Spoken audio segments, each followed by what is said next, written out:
తెలంగాణ రాజకీయాల్లో మరో కీలక మలుపు తిరగబోతోంది.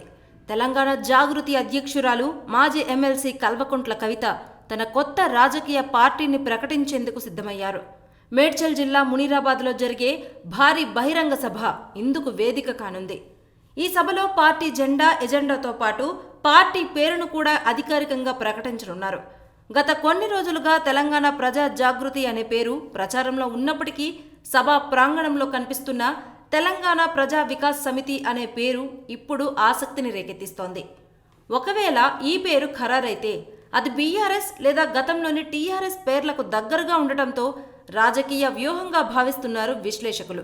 పార్టీ గుర్తుగా ధర్మగంటను ఎన్నికల కమిషన్కు ప్రతిపాదించినట్లు తెలుస్తోంది. సభా ప్రాంగణంలో తెలంగాణ సంస్కృతిని ప్రతిబింబించేలా గోల్కొండ కోట, కాకతీయ తోరణం నమూనాలతో భారీ కటౌట్లు ఏర్పాటు చేశారు. తెలంగాణ ఫస్ట్ నినాదంతో ప్రజల సమస్యల పరిష్కారమే లక్ష్యంగా పార్టీ ముందుకు వెళ్లనుంది. సిరిసిల్ల, గజ్వేల్, సిద్దిపేట నియోజకవర్గాల నుంచి కార్యకర్తలు పాదయాత్రగా సభకు తరలివస్తున్నారు. ఈ సభకు భారీ జనసందోహం చేరే అవకాశం ఉంది. ప్రధానంగా అధికార కాంగ్రెస్ పార్టీని లక్ష్యంగా చేసుకుని రాష్ట్రంలో అసలైన ప్రతిపక్షంగా నిలవాలన్నదే కవిత లక్ష్యంగా కనిపిస్తోంది.